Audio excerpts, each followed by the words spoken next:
Terus aku punya pertanyaan, kenapa mahasiswa kedokteran tuh sering pakai bawa iPad gitu? Emang lebih mudah belajar di tablet begitu daripada pakai buku? Oh iya, kalau Vidya sendiri termasuk yang pengguna iPad, itu di iPad itu ada namanya aplikasi satu aplikasi kan Kak. Nah, biasanya di aplikasi itu, aplikasi catatan, kita sudah sambil ngerekam si dosen menjelaskan. Jadi nanti kalau misalnya belajar yang kita catat, terus bisa kita dengar si dosen ini menjelaskan gitu. Terus kalau di iPad itu kita nyatatnya kan biasa banyak-banyak gambar gitu kan Kak. Jadi mudah, mempermudah kita buat tulis rangkuman catatan. Makanya kalau misalnya jalan-jalan di kampus, kalau dapat lihat orang yang bawa iPad, oh dokterannya. Bahkan aku pernah nongkrong di luar kayak di kafe, itu kafenya 24 jam. Terus jam 12 kalau tidak salah masih ada anak-anak yang pegang iPad. Tidak tahu orang itu ada belajar apa itu. Masih sampai tengah malam kayak pikir. Jangan-jangan anak dokteran ya? Bisa jadi Kak. Lagi tanya di grup soal ini jawabannya apa ya? Kalau Rafli juga begitu, bikin kalau saya pribadi tidak pakai iPad, tidak pakai tab yang sejenisnya, karena saya terbiasa mencatat di pulpen. Saya lebih nyaman dan saya rasa tidak ribet menurut saya. Terus gambar-gambarnya gimana? Gambarnya kan bisa di HP Kak. Oh iya. Ada, jadi tiap orang punya metode masing-masing ya untuk belajar. Terserah mau yang gimana, yang penting materinya masuk ya. Iya. Yang penting kalau ujian tidak remet. Ada remet di Masuk. kalau misalnya UTS gitu ada remet. Remet di kedokteran itu sudah jadi hal yang biasa sih Kak. Iya, soalnya di kedokteran yang di kampus lain katanya kalau misalnya tidak lulus ada remet. Iya, Tapi remet. kalau ada ya. Kalau ada. jurusan lain jangan harap ada remet ya. Oke, jadi dari teman-teman ini kan memang dari awal pengen jadi dokter kan. Nah, kalau misalnya teman-teman susah jadi dokter, terus dikasih kesempatan untuk menyembuhkan satu penyakit apakah itu? Oke, dari Vidya. Kalau dari Vidya RJP sih Kak. Apa itu? BHD namanya bantuan hidup dasar yang kayak Kompres dada. kompres dada. Oh. Kan kalau misalnya orang lagi henti jantung kayak ini harus dipompa itu kayak penting sih itu. keren Penting banget. kayaknya semua orang harus punya skill itu deh. Iya, Biar benar, kalau Kak. tiba-tiba keluarga ada apa gitu. Iya. Mungkin teman-teman kedokteran boleh bikin pelatihan buat yang non jurusan. Boleh. Boleh ya. Boleh. Terus kalau dari Rafli mau nyembuhin penyakit apa? Kalau saya terpikirnya itu nyembuhin penyakit yang gawat, mungkin sama yang cuman butuh berapa detik seseorang meninggal dan bisa saya tolong itu seperti serangan jantung. Berarti mirip-mirip lah. Iya. Oke, tadi kan sering di-mention nih tentang TBM. Nah, boleh jelasin dikit apa itu TBM? Oke. Jadi TBM itu organisasi yang bergerak di bidang kemanusiaan dan kepecinta alaman. Banyak program dari TBM itu yang bersifat kemanusiaan dan hampir semuanya seperti sirkumsisi atau sunatan massal gratis, pemeriksaan kesehatan dan lain-lain. Oh, aku pikirnya TBM itu ini doang sih, menangani bencana alam. Ternyata lebih luas ya. Lebih luas. Ada juga kegiatan sosialnya seperti apa tadi? Sunatan massal. Oh, ada sunatan massal. Itu nanti program dari TBM-nya sendiri atau bisa juga dari panggilan dari misalnya ada satu desa pengen bikin sunatan massal terus undang TBM boleh nggak? Bisa, Bisa. bisa. Oh, kalau berdasarkan permintaan gitu ada tarifnya sendiri nggak? Kalau untuk permintaan untuk sebuah kegiatan kemanusiaan tidak ada, kami tidak menggunakan tarif. Tapi untuk misalnya permintaan menjadi tim medis di suatu acara biasanya ada. Kalau boleh tahu TBM ini didirikan dari tahun berapa? TBM itu didirikan tahun 2021, diresmikannya. Nama TBM di UNG TBM apa? Tim Bantuan Medis Kutaneus FKUNG. Kutaneus. Iya. Kutaneus ada artinya nggak sih? Kutaneus itu lapisan kulit. Wah, Jadi maksudnya itu menjadi pelindung di setiap lapisan masyarakat. wah sangat wah. Bagus ya artinya ya. Terus selama dari tahun 2021 ya? Iya. Selama tahun 2021 sampai sekarang, TBM itu udah berapa kali turun? Untuk turunnya lumayan tidak bisa terhitung Kak, karena lumayan banyak.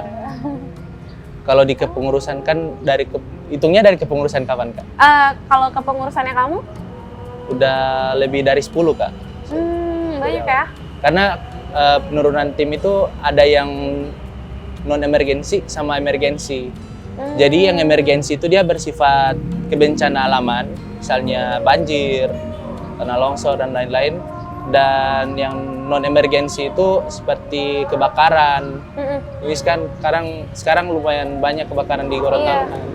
Itu yang salah satu contoh non emergensinya. Aku lihat di Instagramnya TBM itu ada laporan bencana itu kayak yang kebakaran. Itu emang kerjasama sama pihak Damkar atau gimana dapat informasinya? Atau ada tim humas sendiri dari? Iya. Untuk TBM itu di kepengurusannya saya ada divisi hubungan masyarakat dan divisi bantuan medis. Nanti hubungan masyarakat itu ada salah satu grup yang tergabung dengan instansi seperti pemadam kebakaran dan lain-lain itu. Nanti diberitahukan kalau di grup itu ada kebakaran di lokasi ini, jam begini, nanti diinfokan ke grupnya kami. Lalu divisi bantuan medis itu nanti buat rapat olah informasi. Jadi di situ kami akan rapat untuk 9 asesmen. 9 asesmen itu dari lokasinya, kejadiannya, kapan, bagaimana, siapa saja korbannya, di situ kami rapatkan.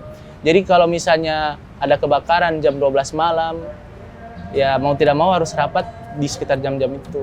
Jadi kerja kami itu 24 jam sebenarnya. 24 jam HP-nya harus standby biar bisa langsung update di. Terus nanti teman-teman open donasi atau gimana itu? Kalau untuk non emergensi nanti kita tanyakan juga apa kebutuhannya korban. Kalau misalnya tidak butuh bantuan medis, kami hanya memberikan bantuan non medisnya. Seperti sembako dan apa yang dibutuhkan lain-lain.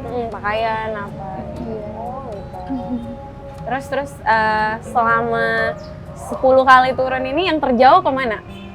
Yang paling jauh kalau di kepengurusan saya itu di Tilamuta. Tilamuta.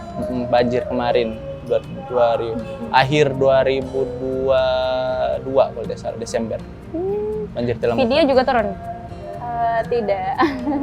Ada teman yang turun. Oh iya. Aku mau tanya struggle-nya ke sana kayak gimana gitu. Ada struggle-nya gimana pas ke sana?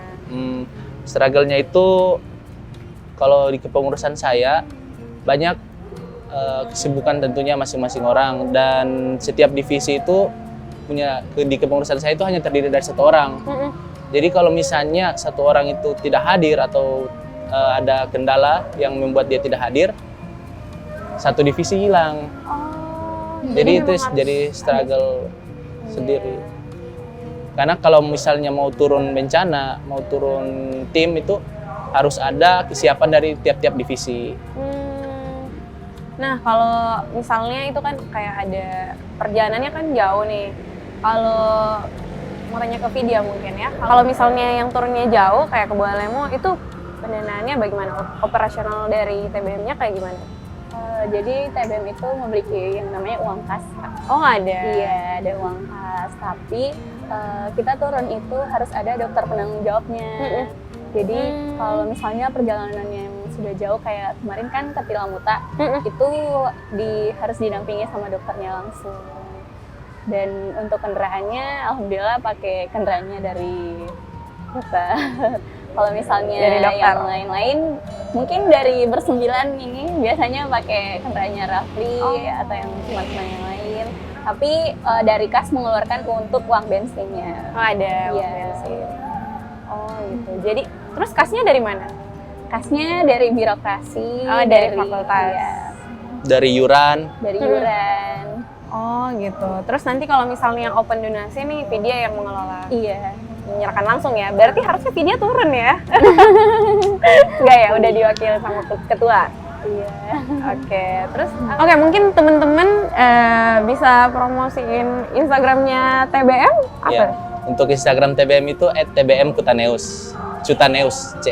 Iya, nanti buat Sobat UNG TV yang di rumah mungkin pingin bikin sunatan massal mungkin di ininya di desanya mungkin bisa hubungi TBM, atau misalnya ada bencana gitu mungkin bisa DM ya.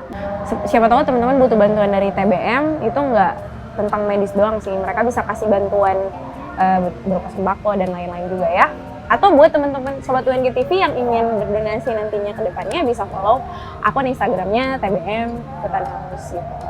Terus teman-teman, terakhir nih, mungkin ada nggak sih pesan dari kalian berdua untuk Sobat UNG TV yang pengen jadi dokter nih ke depannya? Dari Raffi mungkin. Ya, dari Rafli boleh.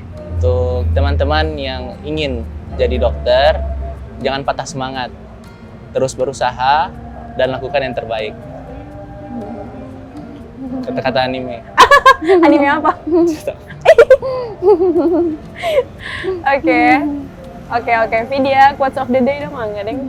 Apa nih pesan Kalau buat dari Vidya sih Kak, untuk teman-teman yang bercita-cita menjadi dokter, yang pertama niatkan dulu yang benar-benar besar niatnya, karena di kedokteran itu bukan hanya finansialnya, tapi semua sesuatu yang mau itu dalam diri sendiri, lingkungan, keluarga itu harus support, karena banyak sekali tantangan yang bakal dilewati, yang namanya itu long life learning. Jadi di kedokteran itu mau sampai kita meninggal pun kita itu tetap harus belajar, karena kita mau belajar soal tubuh manusia dan itu tanggung jawab kita. Itu sih Kak. Iya, terima kasih ya kalian kita udah ngobrolin banyak nih soal kedokteran UNG. Mungkin next time kalau misalnya TBM ada kegiatan lagi, kita bisa ngobrol-ngobrol lagi ya di Kampus Live.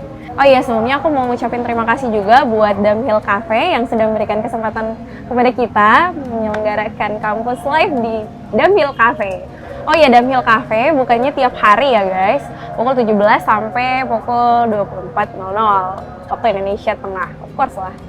Terus di sini juga ada live music tiap hari Rabu, Jumat, sama Sabtu. Jadi buat teman-teman yang pengen nongkrong-nongkrong cantik bisa nih di Damhill, di Cafe Damhill. Terima kasih untuk Sobat UNG TV yang sudah menyaksikan program kita pada hari ini. Semoga apa yang kita sampaikan pada program kali ini dapat bermanfaat bagi kita maupun bagi teman-teman sekalian yang menyaksikan. Aku Yuka, mewakili seluruh kru UNG TV yang bertugas hari ini, mengucapkan terima kasih and see you on the next time.